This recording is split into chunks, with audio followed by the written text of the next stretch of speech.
আসসালামু আলাইকুম বন্ধুরা। আমি তাসিন। আমি বর্তমানে জাপানে থাকি। আমি অক্টোবর সেশনে জাপান এসেছি। আজকের ভিডিওতে হবে যারা এপ্রিল সেশনে জাপানে আসবে তাদের জন্য। আপনারা যদি জাপানে আসার স্বপ্ন দেখেন, তাহলে আমার ভিডিও আপনার অনেক উপকার হবে।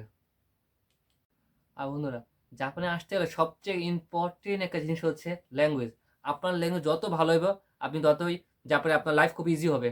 যেমন আমি N5 N4 পাস করেছি, কিন্তু জাপানে আসার পর আমি অনেক কষ্ট হয়েছে। আমি যতই ভালো ল্যাঙ্গুয়েজ বলি না কেন, এখানে আপনার বাংলাদেশে আপনার একটা কথা এক ধাঁচ, আর জাপানিসের কথা অন্য ধাঁচ। আপনি যতই বাংলাদেশে ভালো ল্যাঙ্গুয়েজ পান না কেন, জাপানে আসলে আপনার প্রথম ৩-৪ মাস খুবই কষ্ট হবে।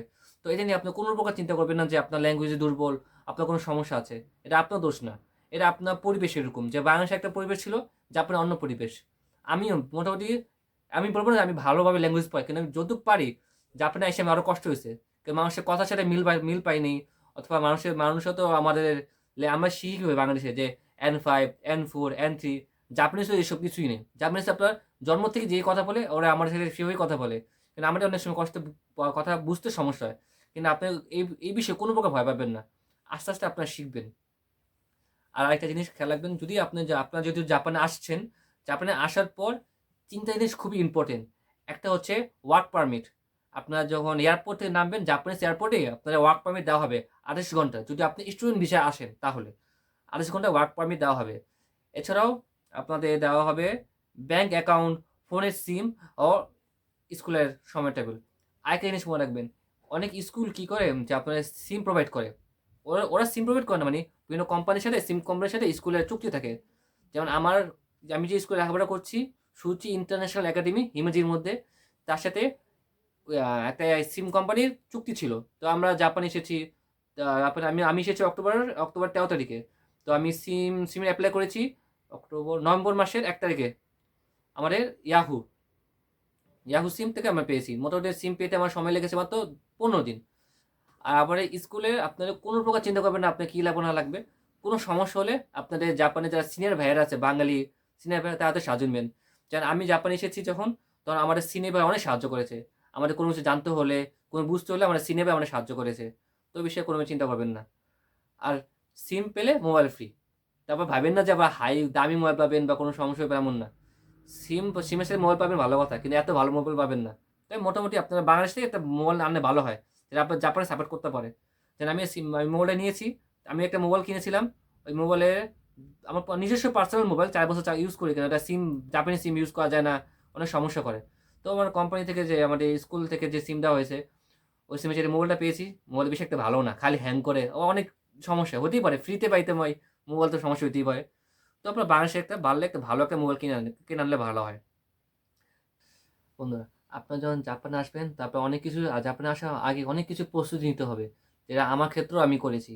যেমন আপনারা যখন যেহেতু আপনারা জাপানে আসার পরিকল্পনা করেছেন, আপনারা বিভিন্ন সিও পেয়েছেন, আপনারা যেখানে যান না কেন, যেই শহরে যান না কেন, অবশ্যই কিছু ডকুমেন্ট সবসময় ফটোকপি করে রাখতে হবে। আপনার বাংলাদেশ থেকেই আপনার সিও পেপার, তারপর আপনার এসএসসি সার্টিফিকেট, তারপর ডোমেটের বিভিন্ন তথ্য, বিভিন্ন যত কিছু আছে, সকল কিছু 2-3 কপি ফটোকপি করে রাখবেন। আর আপনাদের জন্য সবচেয়ে উত্তম হবে আপনার বাংলাদেশ থেকেই জাপানি সাইজে অনেকগুলো নিজের ছবি ফটোকপি করে আনবেন, কপি করে আনবেন। সাধারণত জাপানে আপনার ছবির দাম অনেক বেশি হয়। তো মোটামুটি আমি যখন বাংলাদেশে এসেছিলাম তখন মোটামুটি 30 কপি নিয়েছি জাপানি সাইজের। আপনারা চাইলে আনতে পারেন। তারপরে এছাড়াও আপনারা অনেক সময় যে আপনি যেই স্কুলে লেখাপড়া করেন না কেন, ওখান থেকেই 95% স্কুলের জাপানি স্কুলের দেয়, আপনাদের ডোমেটারি দেয়। তো আপনার ডোমেটারি চিন্তা করতে হবে না। যেমন আমি আমার স্কুল থেকে ডোমেটারি পেয়েছি। এমনকি আমার বাসায় যা কিছু আছে 95% ডোমেটারি দিয়েছে। থালা বাসন, চেয়ার, খাট, তারপর তারপর শীত বহনের জন্য বিভিন্ন কম্বল, মোটামুটি সব কিছু আমাদের ডোমেটারি থেকেই দিয়েছে। স্কুল স্কুল প্রোভাইড করেছে। আপনাদের যে স্কুলে লেখাপড়া করবেন না কেন, সেই স্কুলে পেয়ে যাবেন। আমি আমার রুমমেট টোটাল এসেছি 13 জন। বাংলাদেশে একসাথে আমরা একই প্লেনে করে জাপানে এসেছি 13 জন। তো মোটামুটি সবার জব হয়েছে। আমার জব পেতে একটু সমস্যা হয়েছে। জানি না, কিছু জায়গায় আমার ল্যাঙ্গুয়েজে ঘাটতি ছিল। কিছু জায়গায় আমি সম্পূর্ণ বলতে পেরেছি ইন্টারভিউতে, কিন্তু নেয় নাই। কারণ আল্লাহ মহান আল্লাহ তাআলা ভালো জানেন আমায় কেন নেয় নাই। তো আমার জব পেতে আবার 3 মাস সময় লেগেছে। তাই মোটামুটি ডিসেম্বরের দিকে আমি জব পেয়েছি। তো আলহামদুলিল্লাহ জব পেয়েছি, মোটামুটি জব করি।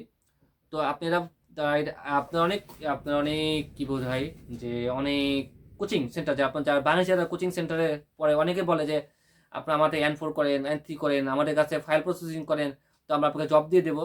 এটা পুরো মিথ্যা কথা, এটা কখনো বিশ্বাস করবেন না। আমি যে কোচিং দিয়ে লেখাপড়া করেছি তারাও বলেছে তুমি N4 পাস করলে আমরা তোমাকে জব দিব, কিন্তু এটা কিছুই না। আমি যখন N4 পাস করছি, তোমার জব তুমি নিজে খুঁজে দেখো, যে না এখানে কোচিং সেন্টার কিছু করতে পারবে না। তো এসব ভাবা ছিল আপনি নেবেন না। আপনি নিজের যোগ্যতায় লেখাপড়া করেন এবং জাপানে আসার পর ট্রাই করবেন, অ্যাভেলেবেল ট্রাই করবেন। বিভিন্ন অনলাইন সেক্টর আছে যেখানে আপনি বিভিন্ন জব পাবেন, সিনিয়র ভাইয়ারও আছে। আমি আমি বিভিন্ন অনলাইন সেক্টরের মাধ্যমে জব ট্রাই করি, এখনও ট্রাই করছি। কারণ আমি টোটাল 20 ঘন্টার মতো সময় পাই জব করার জন্য, আরও 8 ঘন্টা বাকি আছে। তো আমি ওরা ট্রাই করতেছি। তো আপনারাও অবশ্যই ট্রাই করবেন, কখনো হাল ছাড়বেন না। জাপানে যারা পরিশ্রম করতে পারে, যারা শিকার ইচ্ছা থাকে তাদের জন্যই জাপান। আর যারা আলতু ফালতু টাইম পাস করার জন্য আইসেন, তার জীবনে আপনি টিকতে পারবেন না। আর জাপানের রুলস রেগুলেশন খুবই ভয়ঙ্কর। তো ভাইবা চিন্তা কাজ করবেন, আগের থেকে জাপানে আসার আগে এবার ভাববেন, দেখবেন যে কোথায় কি কি রুল রেগুলেশন আছে। যা আমি বর্তমানে কিছু জানি না জাপান সম্পর্কে। আমি তো এমনি আমি তো কেন বোঝাবো, আমি যেমন জাপানে আসছি রুলস রেগুলেশন কিছু জানি না। আমার সিনিয়র ভাই আমার প্রতি ধাপে ধাপে জানিয়েছে যে কি করতে হবে না করতে হবে। যদি আপনাদের নসিবে থাকে যেরকম সিনিয়র ভাইয়ের সহযোগিতা অবশ্যই থাকবে, কেন আমরা বাঙালি মানুষ সবাই সাহায্য করি। তো অবশ্যই চেষ্টা করবেন।